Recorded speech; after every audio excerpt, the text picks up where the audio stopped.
I will now call the August 3rd, 2009 Blue Springs City Council meeting to order.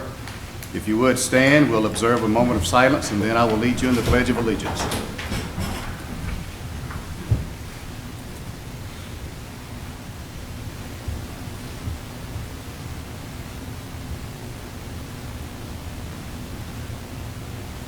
I pledge allegiance to the flag of the United States of America and to the republic for which it stands, one nation, under God, indivisible, with liberty and justice for all.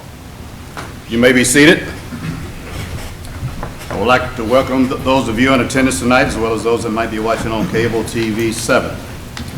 The next item on the agenda is the consent. Councilman Solon asked that I pull item B. Item B, are there other items that need to be pulled from the consent agenda? Is that B as in boy? B as in boy. Seeing none, I'll accept a motion to approve everything on the consent agenda except item B. So moved. Second. Roll call, please. Councilman Lau. Aye. Councilman Reed. Aye. Councilman Fowler. Aye. Councilman Shaver. Aye. Councilman Evanson. Aye. Councilman Solon. Aye. Carried unanimously. Thank you. Item B is the approval of the check register of invoices. Councilman Solon. Yes, I just had a very quick question for our city attorney, Bob McDonald. It was on page 12 on the check registers, and it's $500 for the bowling team enrollment for the fundraiser for the EDC. I have always been told that the city cannot use taxpayer dollars for fundraisers, and basically city employees and city council members can contribute to causes that they believe in, but that taxpayer dollars cannot be contributed, and I just want to make sure that we can do this. Let me answer that for you, Mr. McDonald. That is not taxpayer dollars. Those are funds coming out of my account that were contributed to. Terrific. That answers my question. Thank you. Just trying to keep us out of trouble here, so thank you. Okay, now I'll accept the motion for the approval. So moved. Is there a second? Second. All in favor, aye? Aye. Opposed, no? Motion carries. Next, we have a public hearing on the Community Development Block Grant 2009-2010 Annual Action Plan. Mr. Allen.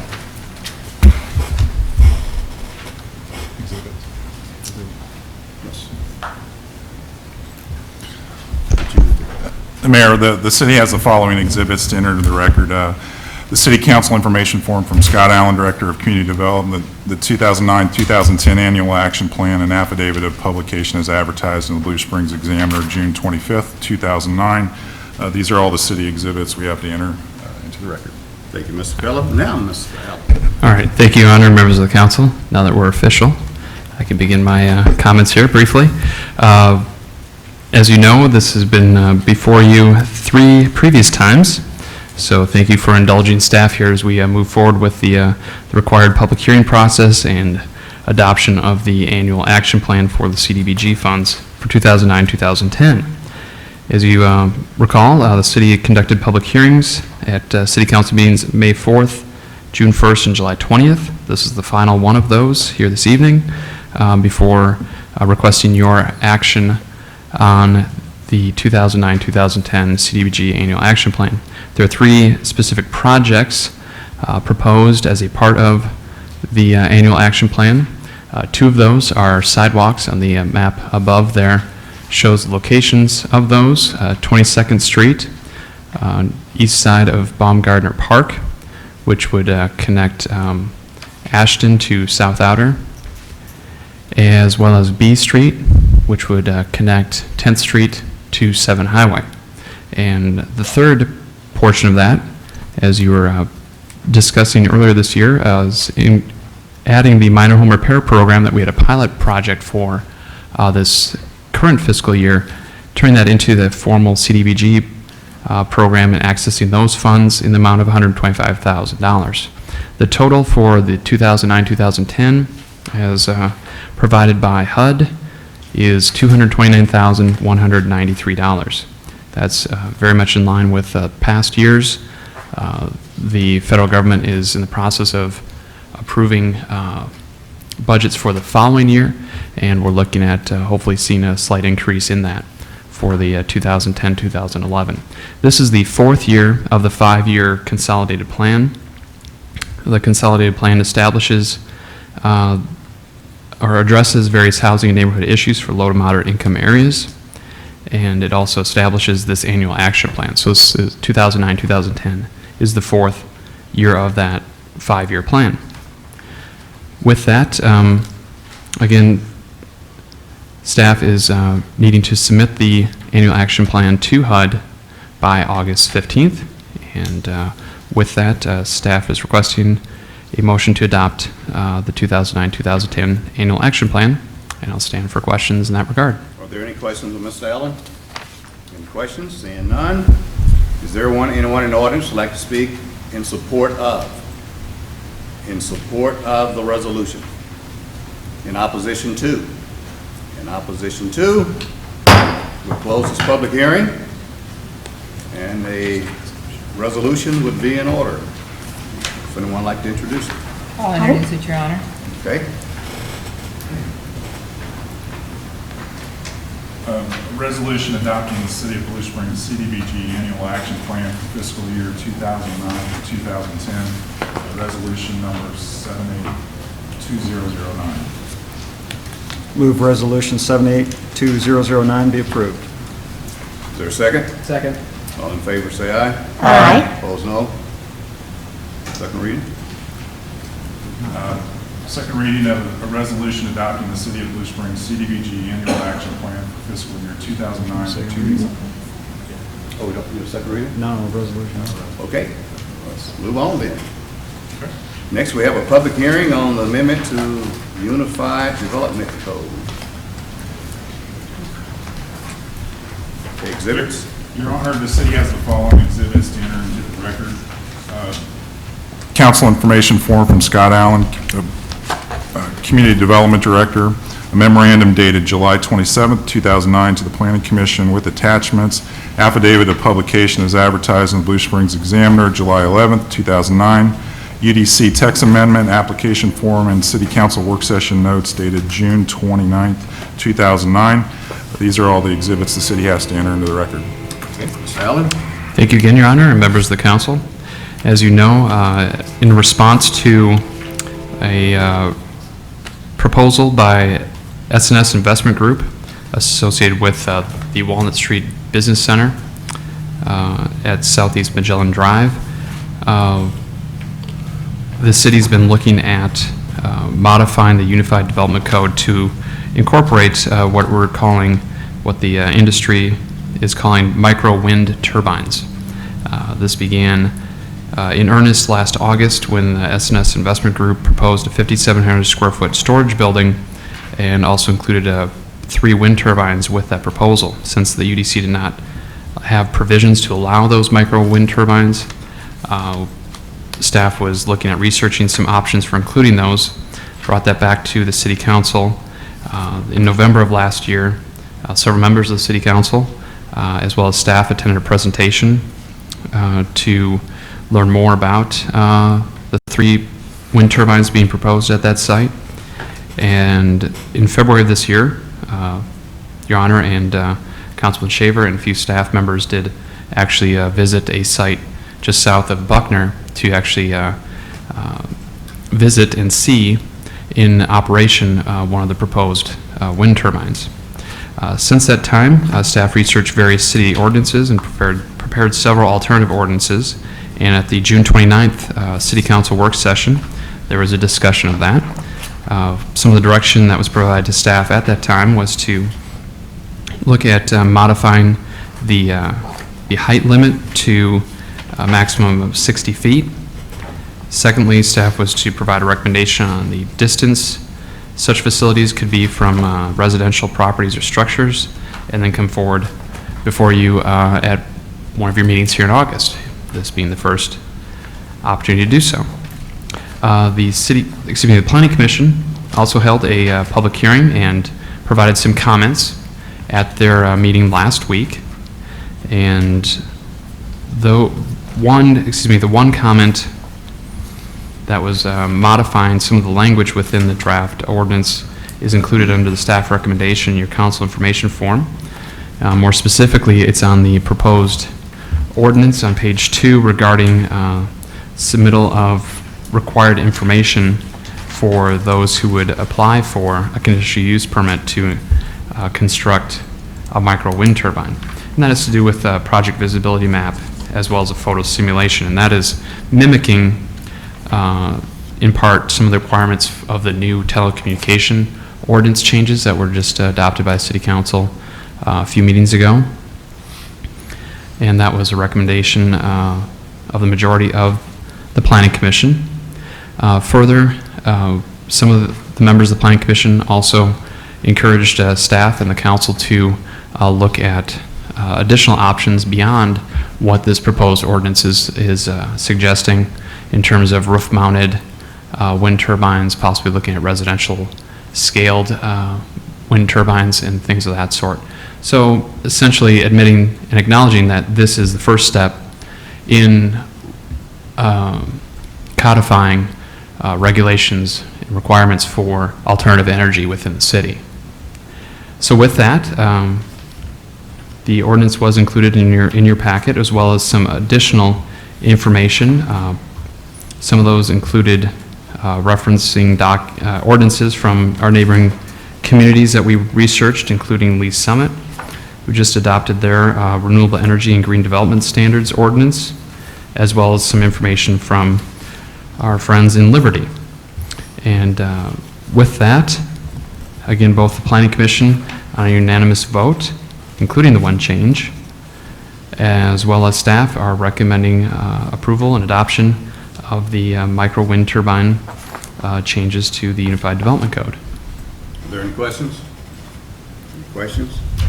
Councilman Edmondson? Under Section 8, there is the, I believe it's Section 8, make sure I'm reading this right, the talk about if it hasn't had continuous use over a 12-month period of time, how do you go about determining that it did not have use over a 12-month period of time?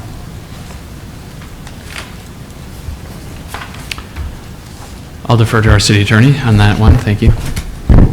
Well, obviously, if it was missing a couple of the propellers or something, that might be easier. If it was just sitting there most of the time, it might be a harder thing to do, and you might end up having to rely on statements from the owner of the thing or from neighboring property owners or something like that. Okay, I was just concerned maybe we were going to have a plan of maybe an inspection periodically or something, because we're dealing with something that relies on the wind to motivate.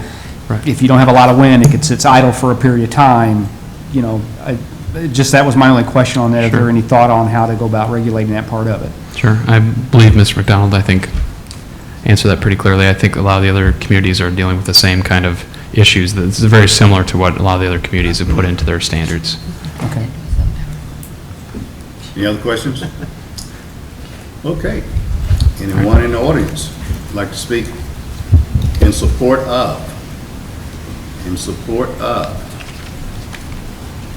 You know, Mr. Oswald, you going to speak in support of? Julius Oswald, 601 Jefferson. Oh. Thank you. Yes, I do. It's kind of hard, Mr. Mayor. As my partner told the Planning Commission, and when he spoke on behalf of this, that the master of hot air is here, and we're talking about this situation. I am a proponent. I have a individual owner of the property here to show our interest. We're ready to go on this program. The owner of the property, I think, has probably been misstated a bit. Walnut Street Partners LLC owns it. At the time that this was applied for, it was owned by S&S Investment, that, which for all practical purposes, the same people. They built a nice building back there, and they want to be one of the first ones out of the chute, so to speak, to try to get this wind energy moving. And they have dealt with their contractors and people that are involved, and they think that they can meet the ordinance guidelines, assume it's approved, and we'd be happy to answer any questions, or at least my client would. He probably knows more about it than I do for sure. But I think it's all else I can say is that most of you have been made aware of the fact that this is the green era, whatever that means, and that the state passed through a new statute last year, Net Metering and Easy Connection Act, believe that or not, they can't even write anything short, even the name. And quite frankly, I think it's this type of ordinance is something that every city's going to have to get on the bandwagon and do because the state's requiring it. And this is where we are, guys. And I realize sometimes people may not think they're the prettiest thing in the world, but they are. They do generate quite a bit of electricity based on the statistics. So we can be ready to go, assuming the application's approved, probably within a week. And we have all the equipment in the house there. Some of you have been out there. I know you have, Mayor, and some of the others, and they're ready to go. And hopefully it will be a good term of events for the whole city, and it'll be a model thing that everybody be proud of as much as you can be for this sort of thing. Okay. Any questions, Mr. Oswald? Yes, sir. Yes. Councilman Fowler? Yes, the client that you do represent, they want to put up a wind turbine, but also they are in the business of selling wind turbines? No, Or they're not? no. Okay. That's an outside third-party company. Most of the people selling them now, Councilman, have, actually, it all started when overseas, of course, as you've probably read. There's a lot of Norwegian companies over there, Finnish companies, others, and this particular company is a U.S. company. All their products are made, I believe, in Arizona, and they're getting in, as most of the states are adopting these ordinances now, and so that's where they are. No, we have, our company is primarily in the construction, drywall business, and that sort of thing, so we're not in the wind turbine sales businesses. Any other questions? Seeing none, thank you, Mr. Oswald. Anyone else like to speak in support of? In support of? In opposition to? In opposition to? Seeing none, we close this public hearing. Is there anyone like to introduce? I will. Okay. First reading of Bill Number 4068, an ordinance amending subsections 405.010 and adding subsection 405.020.BB and section 407.150 of the Code of the Ordinances of the City of Blue Springs, Missouri, to regulate the location and installation of micro wind turbines. Okay. Yeah. Councilman Fowler? Move the bill be approved on its first reading and proceed with the second. Is there a second? Second. Discussion? Yes, Your Councilman Honor. Fowler. Relative to this, I guess the wind towers, wind turbine towers and everything, I understand all the direction of alternative energy, et cetera. I think this was put together pretty fast and everything, and I'm not comfortable with this. I think when it goes up this location, there'll be some concern with it. So aesthetically, I just think we could have done better for the community, so I'll not be supporting this one. Okay, any other discussion? Councilman Reed? Well, I'd just like to comment and say thank you for being the first to do this new type of energy saving. I think this country's going more and more to it, and frankly, I think they look kind of pretty. I drive out across Kansas all the time. There's huge fields of them. They're rather interesting. And I just want to thank them for forging ahead and doing something new. Okay, any other discussion? Seeing none, all in favor, aye? Aye. Opposed, no? No. Second reading of Bill Number 4068, an ordinance amending subsections 405.010 and adding subsection 405.020.BB and section 407.150 of the Code of the Ordinance of the City of Blue Springs, Missouri, to regulate the location and installation of micro wind turbines. Your Honor, I move the bill be approved on its second and final reading and be assigned the appropriate ordinance number. Is there a second? Second. Roll call, please. Councilman Reed? Aye. Councilman Fowler? No. Councilman Shaver? Aye. Councilman Edmondson? Aye. Councilman Solon? Aye. Councilman Lauer? Aye. Carried with 5 yes and 1 no, giving an ordinance 4251. Okay. Next, we have a public hearing on the Village Gardens 353 Development Agreement Amendment. Exhibit? Thank you, Your Honor. The city has the following exhibits to enter into the record. Council information form from Todd Pelham, Assistant City Administrator, certificate of notice dated July 21st, 2009, sent by certified mail to taxing districts advising of the August 3, 2009 City Council public hearing. Village Gardens 353 redevelopment plan and contract amendment, executive summary and material dated July 14th from Neil Heffernan, White, Goss, Bowers, March, Schulte, and Weisenfels, and council information form from Brian Starter dated 8/7/06. These are all the exhibits the city has to enter into the record. Okay, do we have a, there's no staff report beside the exhibits? Mayor, I'd like to begin the public hearing by introducing Neil Heffernan from White Goss. He has a presentation that's loaded up here on PowerPoint for your review. A copy of that has also been made available for you here at the dais. We'll kick that off, and staff and the applicant will be available for questions after the presentation. Thank you, Mr. Pelham. Mr. Heffernan?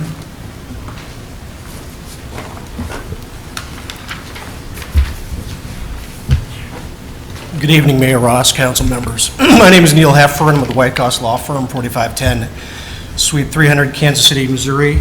Here today on behalf of the Village Gardens Redevelopment Corporation. We're requesting approval of the First Amendment to the Village Gardens Redevelopment Plan and Contract. With me this evening in the audience is Tom and TJ Nigro. They are the owners of Village Gardens. I'm going to go ahead and get this presentation started and hopefully let some pictures speak louder than words. Let's see. Just orient, I think you're fairly familiar with this property, but to orient you, here is I-70 north, up is Neil. north. Neil, hold a second, I think. Do you need to swear me in? Thanks. Yes. Okay, now you can. Thank you. Thank you. This is 7 Highway, Mock Avenue. This is the McDonald's, the Winsteads. This is the new site of Village Gardens. It was formerly here. The site has been cleared. This is, it's on the southeast corner of Mock and 7. Here's Mock, 7 Highway. This is the two-story building that's gone up, the new Village Gardens. This is where the old Village Gardens used to be. It's been cleared, leveled, the debris has been removed. This is a description of the plan that was originally approved in '06. Provided for the removal of lighting conditions, which included demolition of 2 buildings, modifying a 1950s gas station, which was operating as the old Village Gardens. I'm pretty sure you're very familiar with that building. It was a beautiful shade of green close to that border there. And the plan also required a demolition of an equipment shed, which was to the east of the original Village Gardens. Construction on the corner then of a 5,600 square foot restaurant or other use. The plan also provided for statutory Chapter 353 partial real property tax abatement. The plan was unanimously approved by council on August 7th, 2006. I think that ordinance was included in your packet. They found that the property was blighted and that the redevelopment plan was necessary for the public prosperity and not necessity. I'll give you a brief status of the project. Blight, this is on phase 1, so this is the new retail, the new Village Gardens store. The blight was removed, demolition and site work commenced in '06. The phase 1 building construction commenced in '07. This is just a quick reminder of what we were looking at the start of this project, why the city and the Nigros decided to plow ahead. Here's some of the blighting conditions. So it was a fairly rocky terrain to the north, to the west, building in disrepair. This is the current status. Blight removal, demolition site work has been completed. The phase 1 building construction has been completed. The phase 1 site work, landscaping has been completed. The phase 1 parcel tax abatement has been activated in '07, so this is only for the new Village Gardens store. This is what it looks like today. It's hopefully a stark contrast to the blight that was on that corner before and to that beautiful lime green building. This is a shot from the east looking back towards 7 Highway. Landscaping has gone in, a beautiful facade. We hope to have a similar building on the corner. Phase 2 project status, this is why we're here this evening. This is the corner lot. Blight removal, demolition, site work completed. We are currently marketing the corner lot for a restaurant or for another use, and that's in progress. And the phase 2 partial tax abatement has not been activated, so that property right now is currently 100% on the tax rolls. This is just a quick picture of the site, been cleared, been leveled, it's ready for development. The First Amendment request, that's what we're talking about today, is extend the Phase 1, Phase 2 construction completion date from 2009 to 2012. That was a condition of both the plan and the contract. Every redevelopment plan sets forth a schedule estimating when we hope to have things done, and as we'll get to later on, every contract also anticipates contingencies, and that's what we're here about. We're also asking to extend the Phase 2 tax abatement sunset date from August 7th, 2009 to August 7th, 2011. A sunset date is the date by which tax abatement must be activated, that has to be triggered. Although its existence, the sunset date is statutorily mandated, the time period for activation is within the discretion of the city. So in this case, the city chose 3 years as what it thought would be a reasonable time to get the Phase 2 sold and to activate the abatement. But 3 years is not a statutory date. You could have chosen 10 years or 6 months or whatever you wanted to choose. So what was chosen was 3 years, which is this year. Authority, grant, and rationale for extensions. The redevelopment agreement provides that the times for performance, so this is the contract, shall be extended for delays beyond the control of the developer, and such extensions will be granted only with the approval of you, which approval shall not be arbitrarily or unreasonably withheld. So I'm here to explain what's been happening on the site. Developers diligently and in good faith marketed the Phase 2 corner lot for sale since the approval in '06. It's had several potential buyers sign contracts and perform extensive due diligence on the site before backing up. And as I'm sure you're aware that when a buyer comes in and puts the ground under contract and performs their due diligence, that takes the ground off the market. So we kept losing chunks of time as people would come in. And I believe that what happened, we had some very attractive users that I'm sure the city would have been happy with and we would have been very happy with. And what happened is, there are several different things that happened, but what started to happen most prominently in '08 was people saw what was coming down the pike in terms of the economy. And so the stores, even though they had attractive corners to build on or had plans for expansion, saw where things were going and said, let's get more conservative. At the same time, the banks were saying, let's not lend any more money. So we kind of ran into a perfect little storm here. We had made our full investment on Phase 1, had built a beautiful 2-story building, had invested more in demoing the old building, had prepared it for sale to a restaurant that would benefit everybody. This was the plan as originally conceived in '06, and nobody's building. I'm sure you see this with other projects that come before you. So that's your authority to grant an extension on those times. The impact of the First Amendment, this is what happens if you grant our request today. The approval maximizes the utility of the previously approved Chapter 353 incentive by allowing the developer to offer the full 25-year partial tax abatement to potential Phase 2 users. In much more brief language, we're asking that the carrot that we want to offer to buyers be left a whole carrot.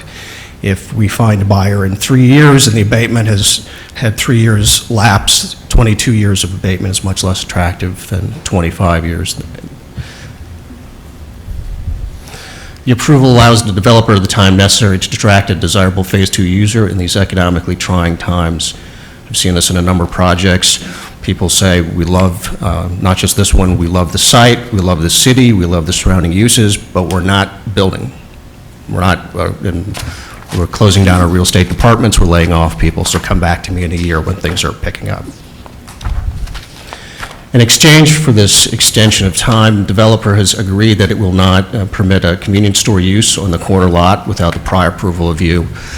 This is when we came in to speak with staff and Mayor Ross. We talked about some concerns that had been discussed from the council about this corner, and the concern about a C-store on the corner. We have agreed that if you allow the extension, we won't permit that use.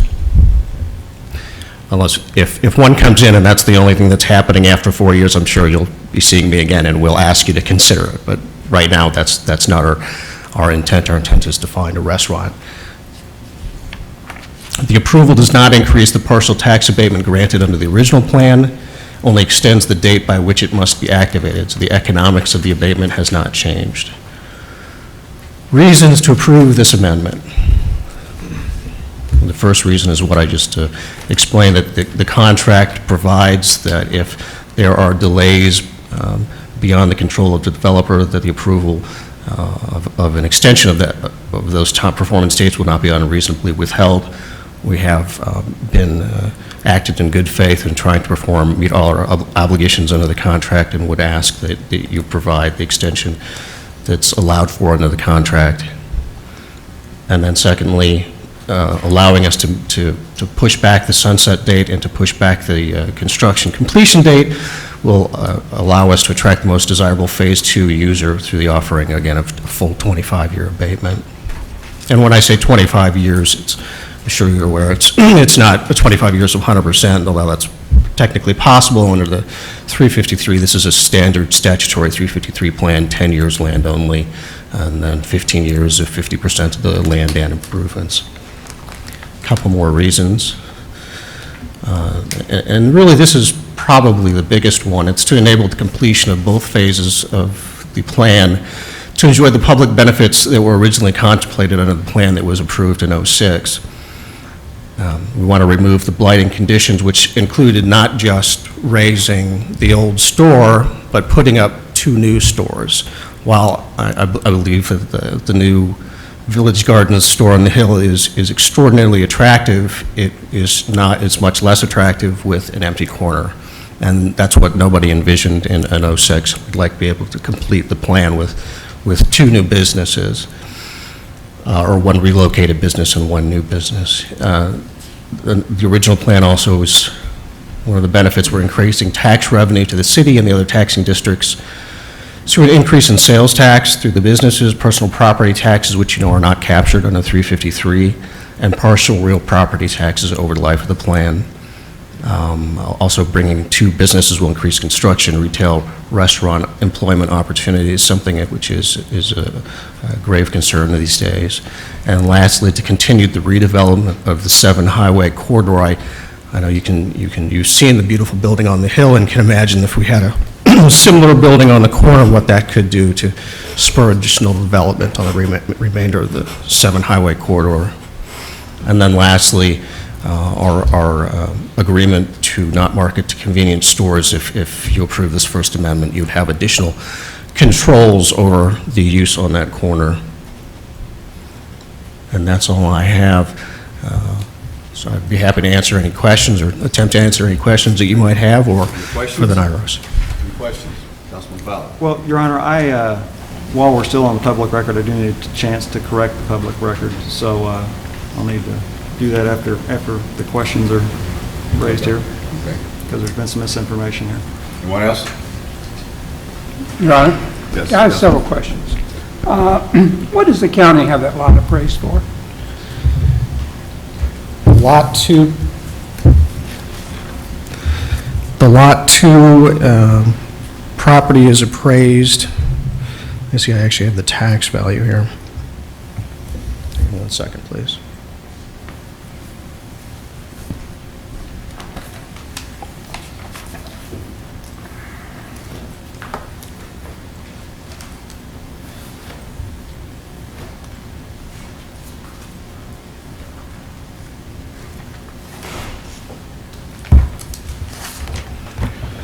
The corner lot is appraised at a market value of $513,000. How does that compare to your marketing price? I'm sorry, don't know.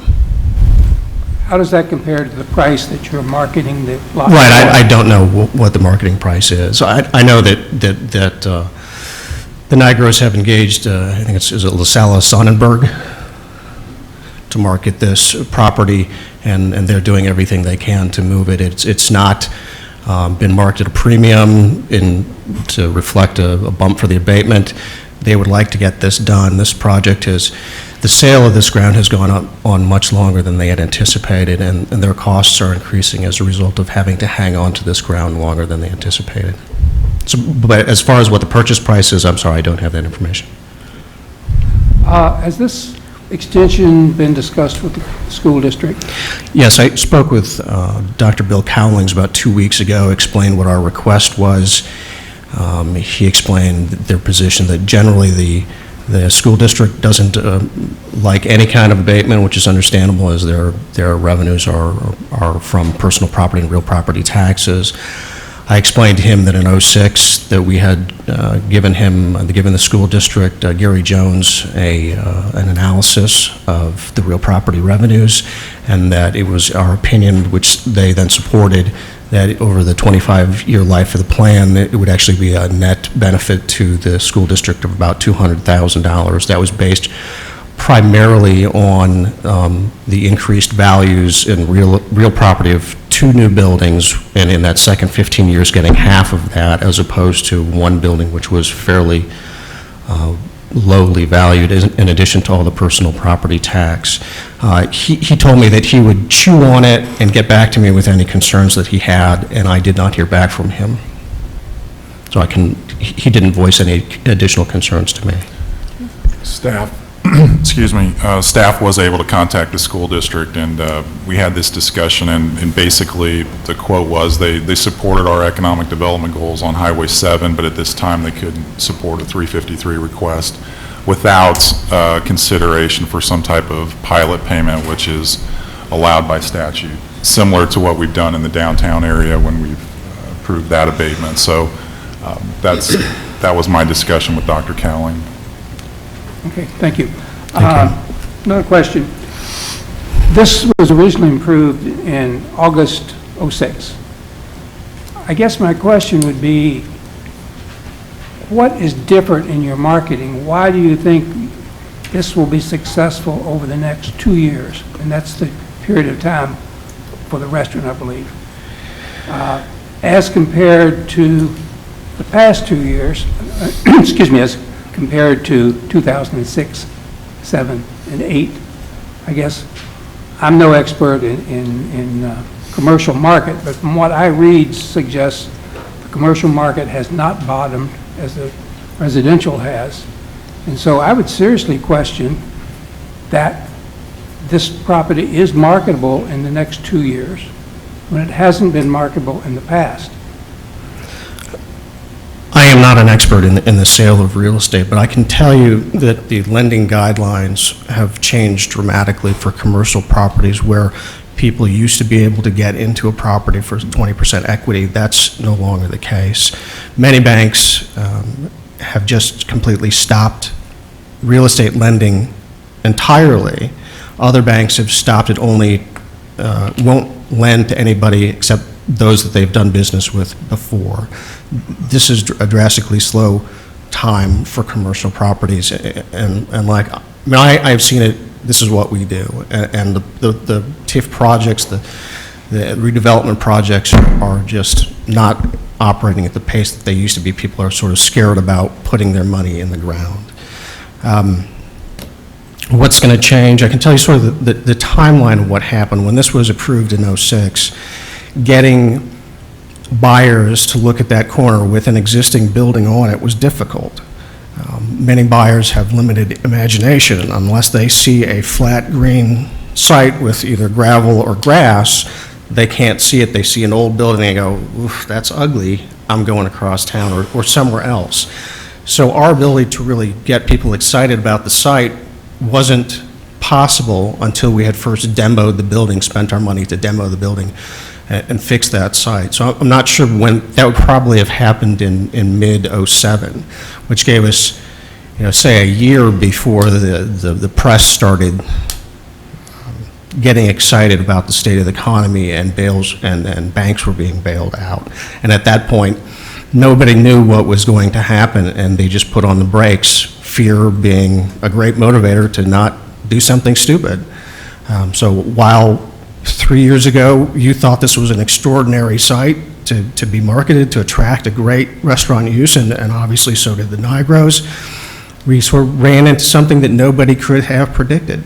These are unusual times, and so we're asking for 2 years for hopefully the market to straighten itself. I've been hearing that there are upticks in the economy, and hopefully that happens. What changes? Does LaSalle Sonnenberg change its method of business? I don't think so. I think they go back to the same people that they've been to. But what they see is they see a beautiful building on the hill. They see a flat site. It's much easier for them to understand how this can be developed, and they see the abatement available for them. Well, I certainly agree with the beautiful building on the hill there. I think I compliment them on that. They've done a fantastic job on that building, no question. Thank you. It's a good-looking building. It's certainly attractive. But I'm very concerned that 2 years will achieve the goal that you're suggesting. As you say, banks are very tight now on money. The commercial market, everything I read says, has not bottomed. It's going to continue. 3, you're competing with Adams Dairy Parkway, which you weren't competing with in 2006 and 7 on location. And it seems like I would love to see a restaurant there. Can't think of anything better. But on the other hand, being realistic, it seems to me most of the restaurants will want to be over in the Parkway, unless there is, and that's why I was asking you about pricing, unless there's a significant cost reason to locate there as opposed to the Parkway. Sounds to me like it's going to be tough. I'm concerned that with approval, we have 2 years restriction on a restaurant, and then essentially anything can be built there that's approved for CB zoning. I really don't have any problem with a gas station there. And I don't think the majority of this council does, who just approved a gas station on the Parkway, which to me was much less successful than on 7. This had a gas station on it at one time. So I don't know how you can, I know past council saw it differently, but I guess I see it. My opinion is, I don't have any problem with a gas station there. There's gas stations in the same area. It's a matter of competition, and that's not for us to decide. I need to clarify one point about the restaurant use. The original agreement provided for 2 years when we could only place a restaurant and get the abatement 2 years from the '06 approval, so that expired in '08. So that has not, part of this amendment is not another 2 years, right? So right now, they could market to anybody. Oh, so there is no restriction marketing with this amendment? The restriction is the convenience store. And there's no magic behind, we would like a restaurant. It's a restaurant pad. Sure. That's who we've been going to. But there's no magic behind that 2 years. It was simply take 2 years to find what we want there, what the city wants, what we want. And if you can't find it, then something is better than nothing. And we don't, you're right, you hit the nail on the head, that we don't dictate what goes on that corner, the market does. And LaSalle Sonnenberg is in business to get paid and put a restaurant on that corner. And believe me, if they thought the price was too high, they'd tell Mr. Niger very quickly and say, get your ducks in a row and let's lower this and sell it. It's not in our interest to bump up the sales price, and we want the thing sold, and we'd like a restaurant on. But like I said, the current version of the contract, that expired in '08 and has not changed. I guess I'm concerned that the tax incentive is more of an incentive to the developer than it is to a business coming in. I would much rather see a proposed business than you coming forward and wanting a tax incentive for that particular Right now, the business. developer is not enjoying any tax relief on that lot. I understand, because there's no development there. Right. So, obviously. Right, and that was the whole point of the plan in '06, is that the city would like to see a bad use removed and a good use put there. And the only reason for the Nigros to go ahead with this, to demolish a business that was, while unattractive, was operational, to take the risk, to put their own money into this ground, was in exchange, this was a private-public partnership, that the city was going to take some risk too, that will give up tax abatement if you can find the right use. Okay, thank you. Thank you. Well, a comment relative to that last issue, relative to the incentive. If if the clock had started on the 25 years, it started 3 years ago, it may be a little bit different playing field today. And what I hear tonight is we're going to talk about continuing when the 25 year starts. If you start 25 years, the clock goes, it's actually red. If you don't think the 2 years is enough, we'd be happy to ask for 3. I understand, but I thought there was a restriction on being a restaurant when I was commenting on the 2 years. What I'm hearing now, the only restriction tied to this amendment is that not be a C-store for 2 years? Forever. If there's a we will not sell to a C-store unless, and get tax abatement in any form, unless we first come back to this council and request it. And there's no time limitation on that. But of course, the abatement, the sunset date that we're asking for is 2 years. So if you didn't see us in 2 years, then that would go by the wayside, and then we would market to whomever we could, C-store or whomever. So I guess what I envision, high probability of, is a fast food restaurant, of which we're providing a tax incentive to attract. I'm going to ask Mr. Nigro to come up here and speak to that, because I haven't worked with the folks over at LaSalle. Tom or TJ, do you want to talk about uses? Would you be sworn in, please?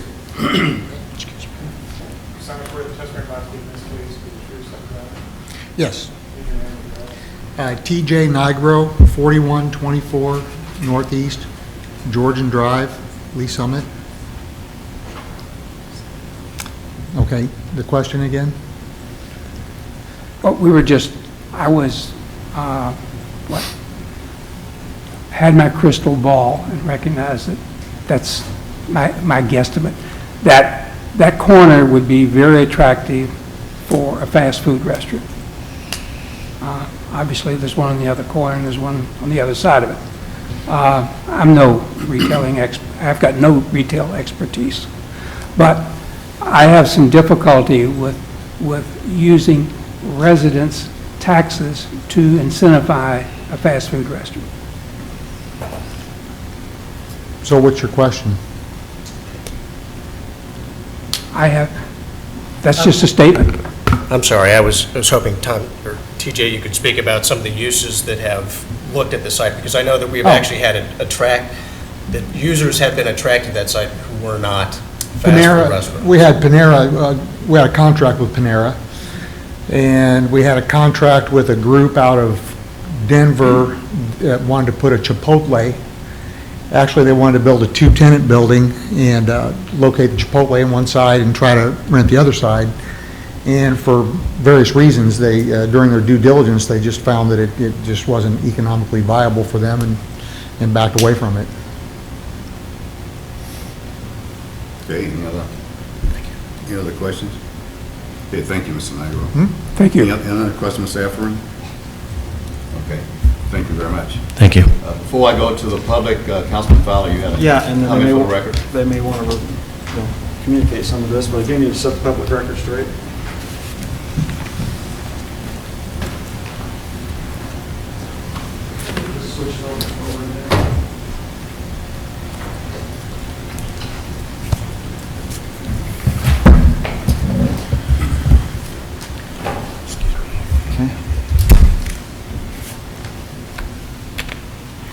And then, let's see if this will, how does this?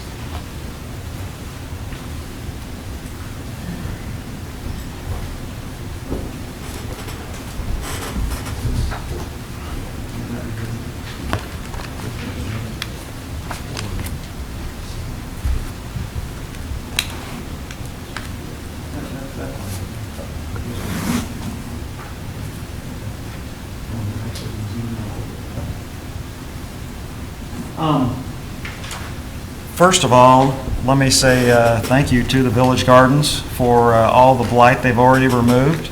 Definitely improved the area. I was around to approve the original documents and appreciate everything they've done over there. Definitely an improvement. And also, you know, they are getting the tax abatement on that on the lot that they did improve, and that's good. That's the deal, and I appreciate that. I bring up this ordinance because I want to talk, the issue is the plan has been misrepresented here tonight. And, that we're probably going to talk about a development contract or development agreement later. But I want to talk about what happened on the night of July the 17th. Here is an ordinance. This was actually the August one, but as you notice, it says an ordinance approving the development plan. Everything on this front page here refers to the plan area, development plan. Many times, it doesn't mention anything about a development agreement. Whereas on the 17th of 2006, the City Council did hold a public hearing on said development plan and the tax abatement therein. There's more down here. Here is the plan, okay, for the Village Gardens. It was what was communicated to the taxing entities, 10 taxing entities. It was provided to the City Council. It was available for public review. The development agreement was not. Okay, this is what was discussed on July the 16th. The first thing in here is that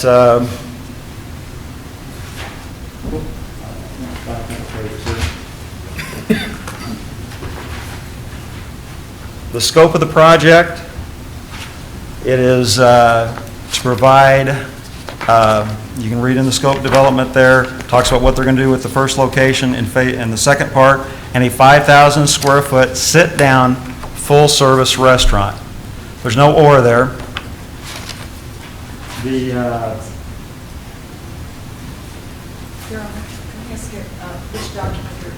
I am in the plan, the redevelopment plan. You don't have a copy of that, I doubt it.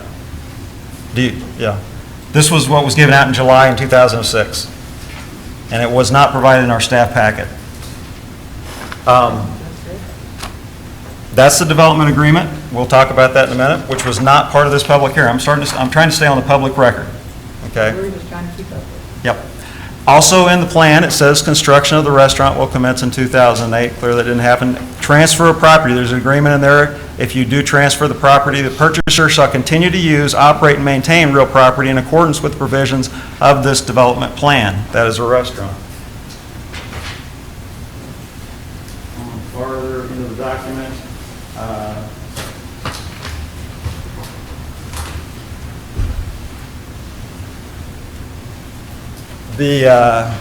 this talks about existing improvements and surrounding property. The facilities to be constructed include, they say, the 6,300 square foot Village Gardens and a 5,000 square foot sit-down full-service restaurant replacing the wooden structure. Again, no or there. Here is a copy to all the taxing districts that this document went to. Here is the notice for public hearing that went out to it. Basically says the same thing that tonight's public hearing says, and that is the development plan, not the agreement, but the plan provides for the demolition of existing improvements, construction of 6,300 square foot retail building, and approximately 5,000 square foot restaurant. No or there. As we go through in these pro formas, I could show the same things as well. They are about restaurants, no other options there, etc. here on these estimates. Back in here farther to the architectural renderings.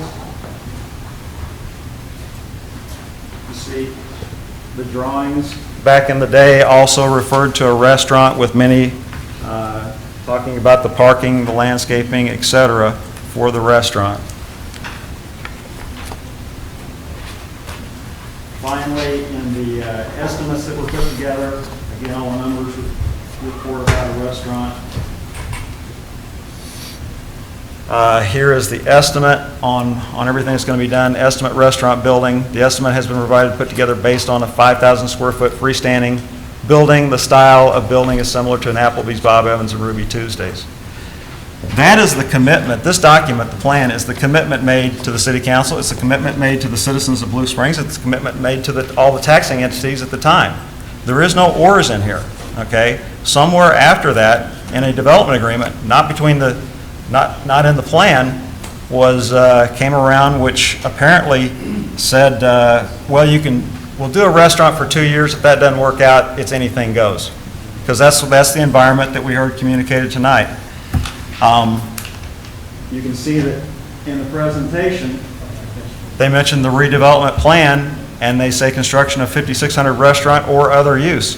I'm sorry, but that is not in the plan. If somebody wants to come up here and show me where it's at, feel free. I've reviewed this plan. The plan calls for a restaurant. I think my concern is that we've been communicated to that, well, we've got a convenience store here that now we're saying we don't have to do a convenience store, but we can still do anything else. To me, this is bait and switch. I understand that, it is in the development agreement, but the development agreement was not presented at the public hearing. It was not communicated to the taxing districts nor to the city council during the public hearing, so that could be discussed openly. The commitments for a restaurant, Councilman Shaver mentioned tonight that he wanted to see a restaurant there. I understand it's difficult times, but going back and somehow saying that we can do this without a restaurant now, I think you need to have a public hearing and advertise it and let people know that this is for a different use, okay? I think the public process demands that, and we should uphold that standard as well. So to me, two wrongs don't make it right. I'd like to see the clock started. I just don't think that I think we perpetuate. Now, if we do this as it is being amended tonight, then it's truly correct. Anything goes except for a convenience store. I say that the plan was to do this within 3 years. It's not been done. You can always come back and apply for it. Apply for a tax increment, or a CID sales tax, something like that, going forward. But the 3 years is up. The development, the contract said 3 years. 3 years is up. It didn't happen, unfortunately. We all wanted it to. But perpetuating the 25 years out there, leaving it open-ended, I don't think is a good thing to do with 353s. So are there any questions of Councilman Fowler from any other council members? And Mr. McDonald, I have a question for you. In light of the presentation by Councilman Fowler, the existing plan that was approved by the city council and presented to all the taxing entities, it states a restaurant. And so is it my understanding that that's what has to go based on the plan that's been presented here tonight? What changed and when did it change? A plan's a plan. I have not seen the document that Councilman Fowler was referring to for 2 or 3 years, if I ever saw it. The ordinance that was passed on August 7th that approved the plan and approved the contract specifically said that for 2 years they had to market it as a restaurant, and then after the second year they did not have to market it as a restaurant. They could market it for anything.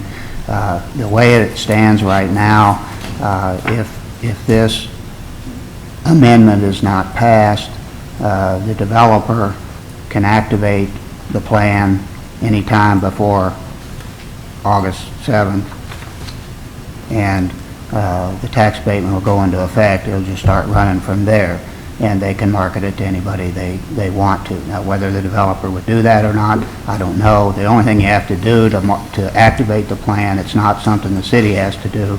The developer has to convey the property, that particular lot, to the 353 Corporation. That activates the plan, and abatements would start from then. I guess what I'm confused on, though, the plan specifically said a sit-down restaurant and gave the dimensions for it. How can we say that we can do anything whether they activate it or not? How can we put anything other than a restaurant based on the plan? Maybe we need some time to take a look at this. Well, because the ordinance approving the plan, and Mr. Heffer may want to respond to this too, because he's probably more familiar with it than I am, but the ordinance approving the plan and approving the development agreement specifically allowed them to do that, and that's been the status quo. Let me ask you, Mr. Heffernan, because if the rest of the council is confused as I am right now, and I'm confused right now, because if the document that Councilman Fowler is showing us, and it continually talks about a restaurant and the dimensions for the size of that restaurant, what changed to allow anything to go? Your Honor, if I could make one summary real quick on that.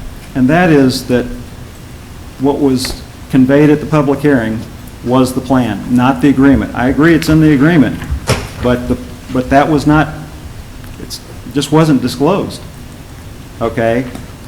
And the ordinance, I highlighted that, the first thing up there referred to the plan. It didn't, I guess somewhere down deep in there, there is language. The development contract requires them to be in compliance with the plan. And I agree there's a couple sentences in there that say that you can do anything after 2 years, but that was not publicly discussed. It wasn't part of the plan. I've got concerns about that. I know that the newspapers went out and told everybody on the front page that this is going to be a restaurant. So, I have a couple of comments. First of all, the ordinance that was passed in '06, I'll just put this on the overhead.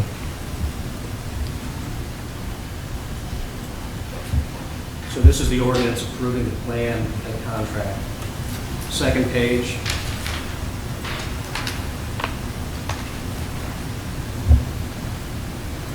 Provides that the city administrator is hereby authorized and directed to enter into a contract with Village Gardens Redevelopment Corporation, a copy of which contract is attached here to as Exhibit B and incorporated herein. The contract was presented to the council in '06. Mr. Fowler, I believe that the approval of this plan took place over 2 council meetings, the first one of which you were absent, the second, and I also was not at that meeting, but I do believe the discussion of the 2-year, this was a deal from the very beginning of this plan, that it would be a restaurant for 2 years, that was everybody's intention, but being practical and realistic and understanding that we do not control the marketplace, that a plan is a plan and a contract is a contract, and we had 2 years to find a restaurant, and if we couldn't, that we would be able to find something else, because it was in the city's best interest and it was our best interest to find a spot for that. And that contract and those provisions were shown as an attachment to the ordinance, which we unanimously approved. There were no significant changes to that contract from the date that it was attached to that ordinance. So the language of 2 years for another use besides a restaurant was known from the very beginning, was known to the council, was known to the mayor, was known to both parties. This is not something new. And also just a plan, as Bob started out, a plan is a plan. This is true for every TIF plan, every LCRA plan, every 353 plan. These are ideal uses. There's a flexibility within a plan. If you want to say, go back to the projections on the plan and say, you said that the after redevelopment assessed value was going to be $1.1 million and it turned out to be $900,000, that's not a breach of the plan. That's just how the thing turned out. Did we follow? I mean, this plan was followed in good faith by all parties. Staff knew about the two, Todd can speak to everybody knew about 2 years ago or 3 years ago that was the plan. And also, I just wanted to address one other thing that you said in your initial comments, and that was that the deal, we are getting abatement on one lot, the lot that was developed, and that was the deal. That was not the deal. The deal was we would spend money to tear down an existing building that was in operation and could have been left there and you'd still have that eyesore. The deal was that we would provide a pad site to market to people so that they could ideally have a sit-down restaurant, and if not, a good use that everybody was happy with, that the taxing districts would be happy with, that would create jobs, that would create additional sales tax. That was what the contract said. The deal was not, if we get halfway there and run into the worst economic downturn since, I'm not an economist, but this has been reported since the Great Depression, that we would get the short end of the stick. We have invested every dollar in good faith from the very beginning. We're carrying this ground on the corner. It's costing money to carry it. We'd like a good use and like to sell it and like to have a beautiful Main Street in Main Street, and we will do so in compliance with the contract and the plan that was approved in the original agreement. all due respect, it's not in the plan, and the plan was, the agreement was not provided during the public hearing. Was it? You say up there it's in substantial form. The contract was provided in August with that ordinance. I agree to that. But No, I don't recall, I mean, It's just not in the plan that says anything else but a restaurant. And, you know, we can argue about the little bit of the dollars here or there, but the main theme of that document is a restaurant. May I make a comment? I do remember the discussions, and particularly because I was comparing them in my mind to some TIFs that we had specifically said, you know, you've got to have this here with a grocery store or something, and it didn't happen, so nothing happened. And I remember specifically agreeing to what we were talking about here, that we would give them 2 years to put a restaurant on it, and if the restaurant wasn't available, then it'd revert back and it would be available for other uses. Okay, and that's going to be in, I reviewed the notes of the meeting, I didn't see that in there. So, from that July meeting, it's out on the website, I'm sure it is. so.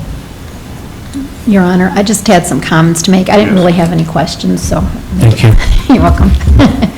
I was actually at the July 17th, 2006 meeting. I wasn't on the city council, but I was in the audience watching the meeting. That was the meeting where the city council approved a 25-year 353 for Village Gardens. And a 353 is, of course, where they don't pay property taxes. At that hearing, the council approved the tax abatement for the beautiful building that they have built, and also for a 5,600 square foot restaurant. That was the impression that was given to the public, that was in attendance. That was the impression, I believe, that was given to the city council. That was the concept that was sold. I've reviewed the public notification that was sent out, the ordinance, the redevelopment plan, and the public testimony, along with the staff report and the staff comments. And in those, only thing that is discussed is a 5,600 square foot restaurant for that property. If after that public testimony, a very different contract was drawn up allowing any kind of development that is allowed in general business zoning after 2 years, that would be a violation, in my opinion, of the public trust, because the public who attended that meeting thought they were going to get a restaurant. And I also think it's a very bad contract that did not serve the citizens. We're now in August of 2009. We have new city council members. We have a new mayor. Village Garden had 3 years to bring a restaurant to the vacant lot. They have failed to do that. Right now, they have failed to meet their obligations of the contract, and they are no longer eligible, in my opinion, for the tax abatement. The corner of Mock and 7 is a viable corner. To be developed, it doesn't need a 353. It can happen without a tax abatement. Secondly, this is a bad contract for the residents. We dodged a bullet with a very bad contract. So count our blessings and move on. Why we would approve another bad contract, to me, makes no sense. In this new contract, we're doing basically the same thing. We're giving Village Gardens 2 years to bring a restaurant forward, and then in the 3rd year, they can bring any use that is allowed in general business, fast food, like Councilman Shaver alluded to, a auto repair. The only thing that we are not going to permit is a convenience gas station. Anything else can be developed in the 3rd year. According to this new contract, all Village Gardens has to do is sit on the property for 2 years, which I don't think they want to do, but it could happen, and then develop the property as zoning permits, and then not have to pay property taxes for 25 years. I'm sure every property owner on 7 Highway would love such a deal, to just develop their property as the zoning permits and not pay taxes for 25 years.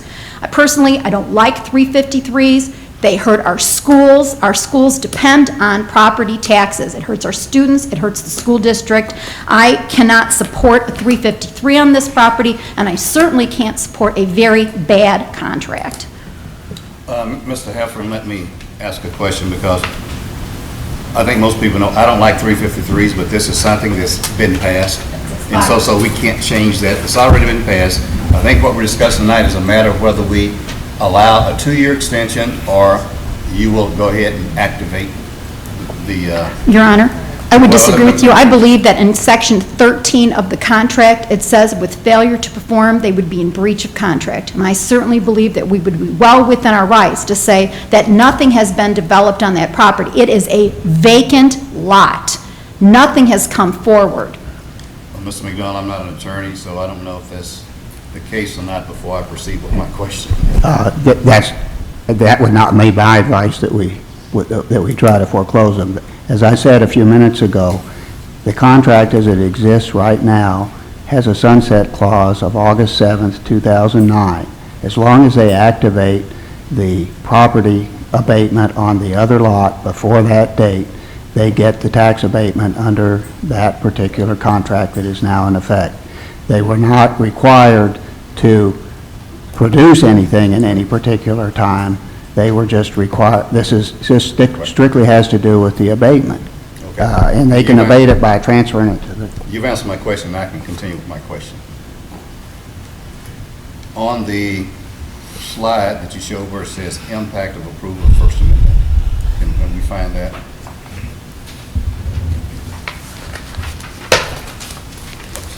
I think Councilman Fowler's booklet is probably covering the spot two. Right here. Somebody needs to switch to... Yeah, we need to switch You can that. just put this on the, or just put this up on the document, Ken.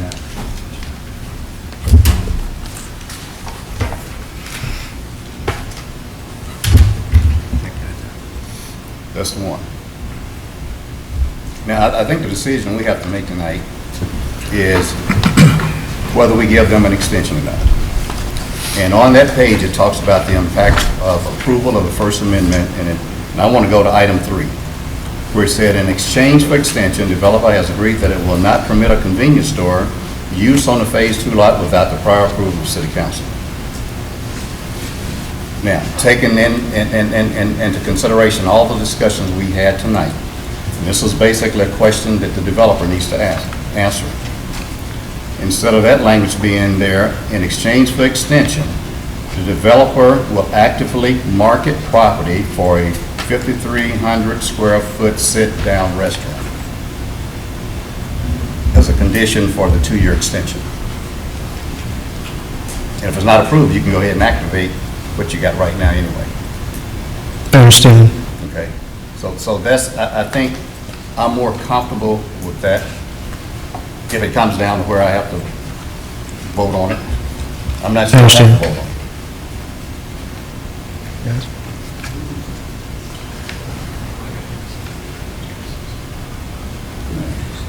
Could I have just a moment?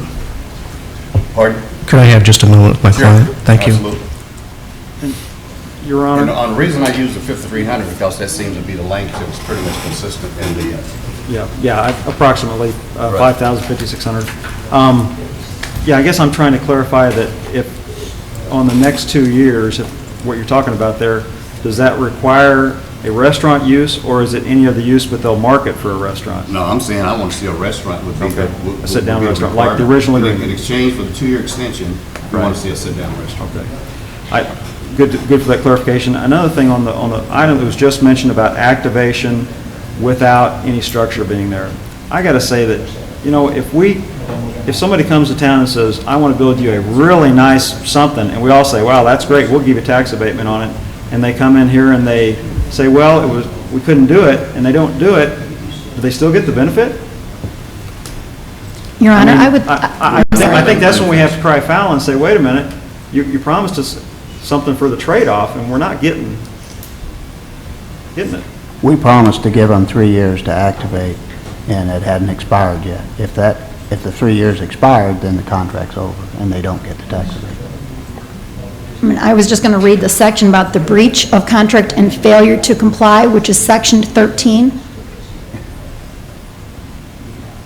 Can I say something before we start talking about? If we're going to talk about a breach of contract and potential lawsuits against somebody, why don't we go into executive session and do it rather than do it on TV and public? Okay, let's dispense from that one. Could I clarify just a couple of points before you go into executive session? There are two different timelines. One is for abatement, which was, we had until till 09, August 09, to trigger the abatement. The second deadline is to build something on Phase 2, and we have to do it by the end of 09. 09 has not ended yet. We are not in breach of that agreement. The agreement also provides that if we don't meet that, then the city has to give us a year's notice, so the end of 010, to say, why didn't you build? And at that point, we can come in. So we are not in breach of, we've done everything that we said that we've done to this point. The only question is, we would like an extension so that we'd have more time to build, so that we can get a user in there and have them have a couple of years to build it instead of rushing to get it done by the end of 010. And then the second request is about the abatement. And then I just wanted to respond briefly to the assertion that the corner is a great corner and could be sold without abatement. The market has proved that to be wrong. We're selling it to sell it. Nobody's sitting on it. Nobody makes money from the developer if they sit on it. That's just false. And lastly, the characterization of Chapter 352 tax abatement as giving and not paying property tax is also false. We pay property tax on land only in the first 10 years, and then 50% of the land and improvements after redevelopment, which will far exceed what the property tax would have been on that property if it had to remain in its blighted condition. We increased the taxes over 25 years to the districts. The tax impact analysis, which was reviewed by city staff, concluded that that was true, that this was a benefit from a real property tax and a personal property tax and a sales tax point of view. This is a benefit. It does not hurt taxing districts. The school district in 06 supported this plan, concluding that they were $200,000 to the good. I can understand if generally the position that people say tax abatement, just you work this out on a private playing field, that's fine. But I would just like to correctly characterize what 353 is. It's an incentive that gives up a portion. That's why my slides always refer to partial tax abatement. Thank you. Your Honor? I'm not done yet. So to answer my question for the extension, regardless of all the things, because I'm not questioning the tax abatement, one of the things that will make this attractive in marketing it is whomever decides to locate there will have a partial tax abatement. That's your carrot. Absolutely. Right. So, for the extension, are you willing to market that as an approximately, I don't want to be specific, 5,300, approximately 5,000 square feet sit-down restaurant in exchange for a 2-year extension? It's just not feasible right now. We've tried to market that site to restaurants and to any other use, frankly, and it hasn't been successful to date. You're asking for another 2 years in hopes that the market's going to change and you'll have that opportunity. Right, and have that carrot saying that this property comes with an abatement, a partial abatement. I understand. And so I need clarification in my own mind, depending on how this goes tonight. If that's something that your owners are willing to consider. They are not. It is, they would like to see a restaurant, and that is what they are marketing to first and foremost. You've answered my question. Thank you. Any other discussion? Yes, Your Honor. I had some comments. I'm just not comfortable with this until we go into executive session, talk to our city attorney. We're listening to what the applicant is telling us, but I would like to hear, I'm reading something different than what the applicant's telling me. I know I'm not an attorney, but I can certainly read the paperwork, and I come to a totally different conclusion. Our city attorney has advised us we need to go into executive session to discuss this. That's fine. I believe we need to let this stew a little bit, get more information from our own city attorney on how to proceed. Was there a motion to table it or something? Yes, sir. I would make a motion that we table this. Second. Is there a second? Discussion point? Yes. To what length of period of time are you suggesting it be tabled to? Till our next city council meeting. Okay, then during that time, August 7th occurs, I believe is the date. Is that correct, Mr. McDonald? That's the date. If they want to preserve the abatement, they would have to go ahead and convey the property over to the 353 Corporation, and the abatement would start from that date, if they want to save it. So it becomes a moot point at that point anyway, then, doesn't it? Yeah. Yes. It becomes a moot point. Because the tax abatement, I mean, the 353 is a given Yeah, at some point in it's time. there anyway. They can activate it.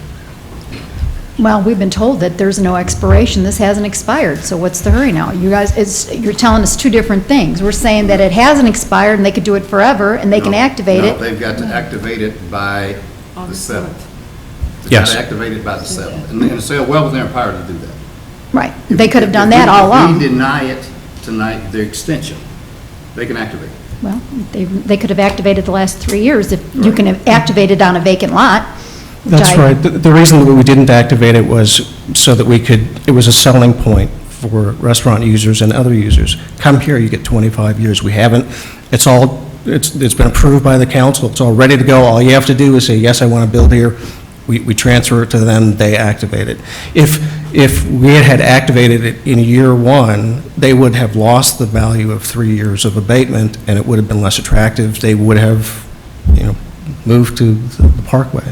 I guess I would request that we go ahead and point of order, we go ahead and vote on my motion that I have on the floor right now to postpone this until our next city council meeting. I need more information. Well, here's the key to that. If we postpone it to the next council meeting, it becomes a moot point. Because if we delay it or we vote it down, they're going to activate it before August 7th, I would imagine. So the extension, it doesn't matter about the extension. It becomes a moot point. And I can't discuss the specifics of my arguments to the contrary, so my attorney has said I can't, Not if it so, relates to legal correct. opinion. So we're being We have told to one leave thing that by to our the city applicant, and we can't hear the other side. We have to listen to our city attorney. He's the one that's to guide us legally. I'm listening to him, I'm not talking about it. And there are certain things that he can discuss and cannot discuss publicly. I'm sorry, Bob, is it okay if I say one small thing? Go ahead. There is language in the contract, which Bob can review and tell you if he agrees with my interpretation of it, that says performance dates, for example, the date by which we have to build something, can, if there's a delay that's caused beyond the control of the developer, that the city shall, or that you shall extend that performance date upon approval of the city council, and you shall not unreasonably or arbitrarily refuse that request for an extension. So our request for an extension from the end of '09, to build something on Lot 2, we are requesting that you extend that because of delays caused beyond our control, i.e. the state of the economy. And we have been out there selling our butts off to get this sold. We had a Panera under contract, Chipotle under contract, good, attractive users. We've been trying. We'd like to come here, and I'd like to show you Phase 2 complete.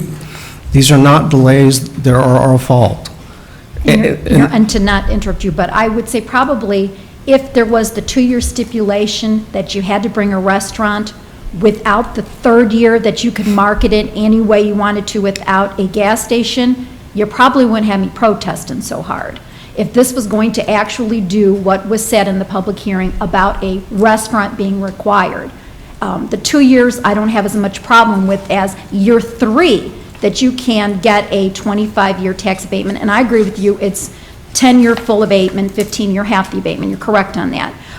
But that's the issue is here, that year 3 of the contract, you can bring anything that goes under general business zoning except a gas station convenience store. Well, right now, we can bring anything that fits under GP, if this council decides. And I thought that was a bad contract, and I think I've made that clear. Well, that was, I don't mean to be argumentative. I'm not trying not to be either, so I think our disagreement. We're not going to be argumentative tonight Correct. on it. We're going to discuss it. We're going to be civil about doing it. And have you all finished your exchange? Because I've got a councilman over here with their hand up that has not spoken. Councilor Evanson had something to say. Go first, please. You go and then All Councilman right. Robinson. So just to make sure we're talking about what the bottom line issue is here regarding the extension, the 353 is ready to go, and correct me if I'm wrong, Mr. McDonald or Mayor Todd, sorry, Mr. Pelham. The 353 is there, it can be activated.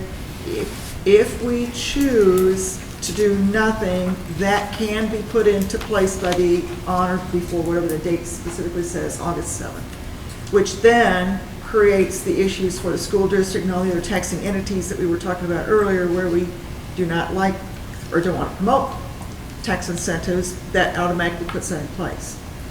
If we choose for the extension, then that eliminates the immediate impact on the taxing districts and holds off on the 353. Is that correct?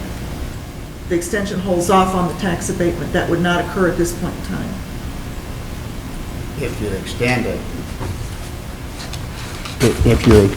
Are you asking me if you extend it, the tax abatement would not go into effect at this time? That's correct. That's correct. It would move on up, and there'd be a 2-year period, and they would have the opportunity to activate it and start it from some point within that 2-year period. So bottom line, it's really an issue of when is the tax abatement going to start?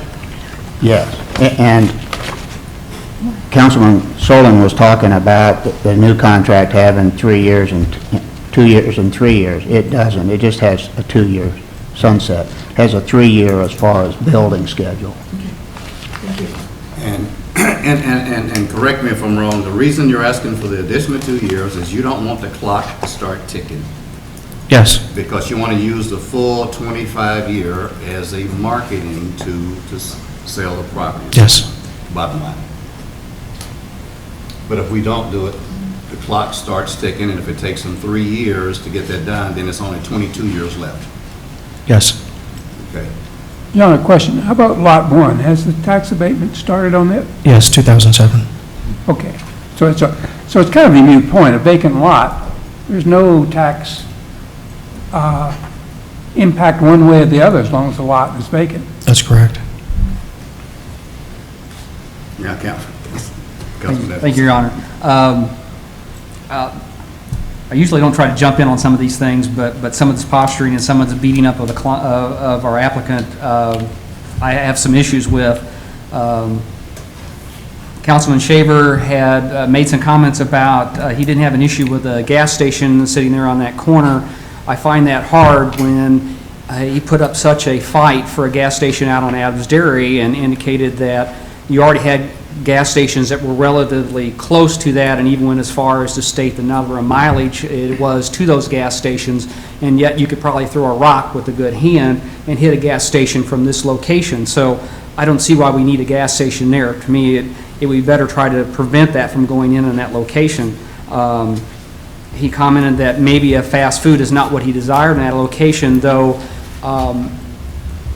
the two restaurants that you indicated, Chipotle's and Panera Bread, have located in our community, have located in a better, a more desirable spot, which tends to make me think that your argument about marketability of that lot is valid. It's not necessarily a first-tier lot, it's probably a second-tier lot, which may bring it down to quote, fast food. I don't necessarily think fast food has that bag of a stigmatism on them. There's a lot of those restaurants around town that have really tried to improve their look, improve their menu, and be more responsible to the citizens. Someone once said you incentivize what you want. I thought the incentive was there to try to bring a restaurant to that corner. I think you are trying to market that. In indicating from what I see here, you're indicating that you don't want to go to a convenience store, though some people would feel that a convenience store is fine. I personally would have an issue with that myself. I really think we're trying to regulate as much as we can the owner of that property's marketability, and I really think we shouldn't be tying his hands too much. I mean, it's his property, it's not our property. Why should we restrict him from trying to market his property to the set extent that, other than him voluntarily not trying to do it to a convenience store? To me, you know, he's giving up that part of the pie. I think that's not a bad deal. It's a trade-off for the public investment. Okay. Your Honor, can I respond to this question? And then we're going to move on. In response to gas station on the Parkway versus 7 Highway, two very differences. One, it is zoned GB on 7 Highway. It was not zoned appropriately for a gas station on the Parkway. Item 2, the character and the vision of the Parkway and 7 Highway is very different. So I don't know how you equate the two. Okay, we're done with that part of it. Okay, anyone else down this week? Yeah, Your Honor, I do appreciate the good discussion on this. To respect the applicant, believe me, the majority of everything he said here is correct. The characterization, though, that this was part of the plan was just not accurate. I agree there is a development contract, and it does say what the developer wants it to say. At the same time, I don't believe that was thoroughly discussed publicly. It wasn't in the plan. The plan is what is the document that went out for public comment. And that's kind of what got us here. So let's get back to what we're going to do in this situation. I for one, would like to have a quick executive session to hear from our attorney to hear that option. But I think the trade-off is coming down to, do you want to go 2 more years and protect against a convenience store, or do you start the clock on this thing? And that's an incentive to get moving too. Because if the clock has started, then there's definitely going to be an incentive for them to move forward with this. So would you like me to amend my motion that instead of postponing this until our next city council meeting, that we adjourn into executive session and come back and vote? If that's the will of the council to go in and... I'm asking Councilman Fowler, is that what you're, then think I'll that'd amend be my a great motion to say that. But let's make it sure it's clear, and the point that I want to make clear for my benefit, and I've asked that question whenever I understand it, is what do we do in exchange for the 2 years? And that was my question. In exchange for the 2 years, do we require a sit-down restaurant? And you conferred with your clients, and they said no. That's correct? Yes. Okay. Now, I'll hear your motion. I already made the motion, and I amended my motion to You amended the motion, say, say, we go adjourn into executive session and then Discuss come what? back to discuss with our city attorney other options available to us in this contract. Make sure the executive session is such that we can do that, Mr. McDonald? Yes, I assume she wants to discuss potential litigation that she was concerned about, so that's something we can discuss. I want to clarify the purpose of it, that we're not doing executive session for some reason we shouldn't be. So it's to speak potential legal litigation. Okay, is there a second? You want a second in motion? Second. Okay. Any further discussion on it before we take a vote? All in favor, aye? Aye. Opposed, no? No. Let's roll call it. Councilman Fowler. Aye. Councilman Schaefer. No. Councilman Edmondson. No. Councilman Sullivan. Aye. Councilman Allen. No. Councilman Reed. No. Okay. The motion to go into executive session failed. So now, is there a motion to approve? But we're still under public hearing. Oh, we're still in public Yeah. hearing. I thought I saw him, oh, he's still over there. I thought I saw him walk out. Okay. No more questions of Mr. Heffring? We still got Before we go to public. I'd like to make one statement, not Yeah, a gotta go to question. public, It's be very quick. And I'm looking here under item 14 on page 12 about excusable delays. And one of the things has to do with governmental restrictions or priorities, embargoes, litigations, et cetera. And I would say one of the, What is that on what page? page 12,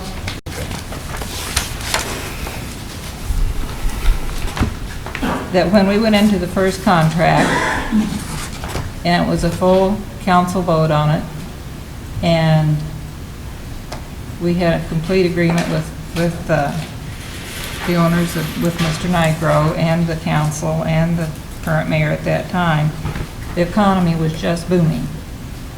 And I don't think any of us foresaw the troubles that would come down the pike right after this happened. And I think they've been exceptionally good neighbors and have done so much for our community. I think we need to try to work with them as best as we can, because I think nearly everybody out there that's doing something commercial ought to be patted on the back, because it's just awfully hard to do commercial right now because of the economy. Any other comments? Councilman Lauer? One more to add on to Councilman Reed's, continuing on in that same paragraph, and I believe you referred to it as well. that they have the right to ask for the extension. This is not something out of the blue that they have just come up with. They have the right to ask for that, and they have done so. And as Councilman Reed said, they have completed many of the obligations that they had when this first began, and everybody stated that they love the new facility of Village Gardens, and that's a great thing. So to the point where they have fulfilled the elements of the agreement up front, you have certainly done so, and it is within your right to ask for the extension. Thank you. Any other comments? Well, I would, relative to the contract, you know, the contract is the contract, but it doesn't supersede the ordinance. There's timing in the ordinance, and I don't think that it has the ability to change that ordinance. Also, if we're going to read from the contract, I don't know why Councilman Solon can't do her thing, so anyway, we'll move on. Councilman Shaver?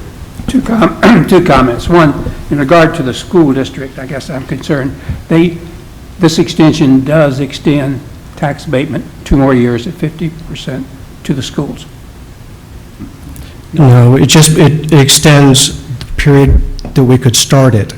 So instead of having to start abatement today, I don't have to start it for 2 years. So for 2 years, we will pay full taxes. We will never get more than 10 years and 15 years of partial abatement. I understand that, but if you activate that on August 7th, as I'm assuming you will, then that does, as opposed to putting it off 2 years. Yes, and the consequence of that would be it makes it harder for us to put something on that corner, which it makes it less likely that a new business with personal property taxes and increased sales taxes locates on that corner. So from our perspective, it's not to anyone's interest. And I appreciate people narrowing down what's at stake here. And I would just like to state that it's not 2 years for a convenience store control. It's 2 years to recognize the full plan as originally approved by this body, which was 2 lots, 2 buildings, 2 businesses. Thank you. Okay. I'm going to open it up. You're all done? Public. Yeah, no, I know. Now, we're going to go to the public. Is there anyone in the audience that want to speak in support of?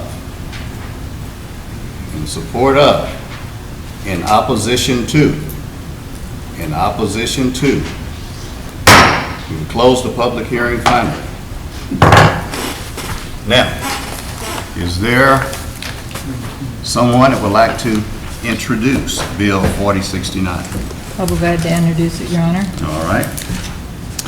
First reading of Bill Number 4069, an ordinance approving the First Amendment to the development plan submitted by the Village Gardens Redevelopment Corporation for the redevelopment of the property generally located at the southeast corner of Missouri Highway Number 7 and Mock Avenue, and authorizing the city administrator to enter into a first amended and restated contract with the Village Gardens Redevelopment Corporation. Is there a motion? I'd like us to approve the first reading and proceed with the second. Is there a second? Second. Okay. There's a motion, a second. Your Any Honor? further discussion? Yep, Your Honor. I would like to propose this as an amendment, and that is that, we can vote it up or down, I guess I should say, and that is that we added the agreement that for the next 2 years, that the use be as identified in the original plan as a restaurant. And I respect the fact that the applicant says that that would not work for them, but I do think it's in accordance with the original plan, and we'll see what the will of the council is. Okay, so Councilman Fowler has proposed an amendment to say that if we provide the extension, that 2-year period, that it will be a sit-down restaurant. Second, Your Honor. There's a second. Is there any discussion on the amendment, on the proposed amendment? Councilman Lowell? Yes. Based on that amendment, and given communication from the applicant that they are not going to agree with that, what does that do to the effort to bind that? Well, basically, if that's the amendment that's adopted, and if there's something they can't live with, then they can go ahead and activate the existing. And it does So allow. back to the same circle. I would say that it keeps this period of negotiation open as well. I mean, right now, the August 7th date is really kind of compounding this issue, but I think it conveys the will that we agree what was in the original document and support it, so. Any further discussion? Okay. On the amendment, roll call it. Councilman Shaver. Aye. Councilman Edmondson. No.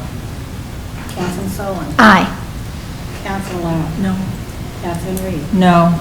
Councilman Fowler. Aye. 3-3 tie. Yes. And this amendment basically provides the question that I continue to ask for tonight anyway. I vote aye. Okay, so it has been amended. Now, we can vote on the first reading as amended. Let's roll call. So, yeah, I want to make sure I know what we're doing here. Right. So the amendment is putting it back to nothing but a restaurant. Yeah. They can't market For- to in anybody exchange- else. In exchange for the 2-year extension. Now, there's some give and take both ways for I understand. I the just 2-year was extension, clarifying. it must be marketed as a sit-down restaurant. That's the condition. And again, I think that this allows us to go forward with the next 2 years, and again, there can be, we can come back and do this again. If we have a plan that we all agree on, or that the developer wants to submit, and it's not a restaurant, at least we can hear it in that light. So, Okay, everybody clear? Yes. 2-year extension, sit-down restaurant during that 2-year period. Okay, Just- roll. I'm sorry. That's right. Going back to what you said earlier, though, this does not prohibit them from still coming in to the August 7th date. They can come in, They can come in and do they that can totally anytime. reject what we pass Okay. tonight and activate it. Okay. Except the clock starts ticking, which is going to eat up the time that they Mm-hmm. can offer that as an incentive. Okay, roll call. Councilman Edmondson. No. Councilman Solon. Aye. Councilman Lauer. No. Councilman Reed. No. Councilman Fowler. aye. Councilman Shaver. Aye. Tied. Aye. Okay. Second reading. Your Honor, Yes. I move the bill be approved on its second and final reading, be assigned the appropriate ordinance number. Is there a second? Second. Any further discussion before we finally roll call it? As amended. As amended. As amended. Roll call. Councilman Solon. Aye. Councilman Lauer. Aye. Councilman Reed. No. Councilman Fowler. Aye. Councilman Shaver. Aye. Councilman Edmondson. No. Carried. 4-2. 4-2, giving ordinance 4252. Okay. We got about 15 minutes before we have to change the tape. Okay, next is introduction and reading of Bill 4070, approving agreement with MoDOT for the federal ARRA funds for improvement to Ward Park. I'll introduce it, Your Honor. All right. First reading of bill number 4070, an ordinance authorizing the mayor, city administrator of the city of Blue Springs to enter into an agreement with the Missouri Highways and Transportation Commission for federal American Recovery and Reinvestment Act funds. Move the bill be approved on its first reading and proceed with the second. Is there a second? Second. Discussion? All in favor, aye? Aye. Opposed, no? Second reading of bill number 4070, an ordinance authorizing the mayor, city administrator of the city of Blue Springs to enter into an agreement with the Missouri Highways and Transportation Commission for federal American Recovery and Reinvestment Act funds. Your Honor, I move the bill be approved on its second and final reading and be assigned the appropriate ordinance number. Is there a second? Second. Roll call, please. Councilman Lauer. Aye. Councilman Reed. Aye. Councilman Fowler. Aye. Councilman Shaver. Aye. Councilman Edmondson. Aye. Councilman Solon. Aye. Carried unanimously, giving ordinance 4253. Introduction and reading of Bill 4071. I'll introduce it, Your Honor. Okay. First reading of bill number 4071, an ordinance approving a settlement agreement with AT&T SBC Landline. Move the bill be approved on its first reading and proceed with the second. Is there a second? Second. Discussion? All in favor, aye? Aye. Opposed, no? Second reading of bill number 4071, an ordinance approving a settlement agreement with AT&T SBC Landline. Your Honor, I move the bill be approved on its second and final reading and be assigned the appropriate ordinance number. Second? Second. Aye. Roll call, please. Councilman Reed. Aye. Councilman Fowler. Aye. Councilman Shaver. Aye. Councilman Edmondson. Aye. Councilman Solon. Aye. Councilman Lauer. Aye. Carried unanimously, giving ordinance number 4254. Introduction and reading of Bill 4072. I'll introduce it, Your Honor. First reading of Bill Number 4072, an ordinance of the City of Blue Springs, Missouri to establish and continue the procedure to disclose potential conflicts of interest and substantial interest for certain municipal officials first established by ordinance number 2101 pursuant to Section 105.483, parentheses 11. Move the bill be approved on its first reading and proceed with the second. Is there a second? Second. Discussion? All in favor, aye? Aye. Opposed, no? Second reading of Bill Number 4072, an ordinance of the City of Blue Springs, Missouri to establish and continue the procedure to disclose potential conflicts of interest and substantial interest for certain municipal officials first established by ordinance number 2101 pursuant to Section 105.48311. Your Honor, I move the bill be approved on its second and final reading and be assigned the appropriate ordinance number. Is there a second? Second. Discussion? Roll call. Councilman Fowler? Aye. Councilman Shaver? Aye. Councilman Edmondson? Aye. Councilman Sullivan? Aye. Councilman Lauer? Aye. Councilman Reed? Aye. Carried unanimously, giving ordinance number 4255. Okay, that brings us to mayoral announcements, and I have one. I want to remind the council as well as those in the audience, all three of you that's left, and those that might be watching on cable TV 7, that tomorrow night is National Night Out on Crime. Festivities will begin at 6 o'clock, right across the street from this public safety building, behind the bank and those other businesses on Main Street. And there will also be activities going on in the neighborhood. We want to invite all of you to get involved and show our strong support for citizens getting involved against crime. Those are the only ones that I have. I don't have any visitors' cards. So I would accept the motion for adjournment. So moved. All in favor, aye? Aye. Opposed, no. Motion carries. Meeting adjourned.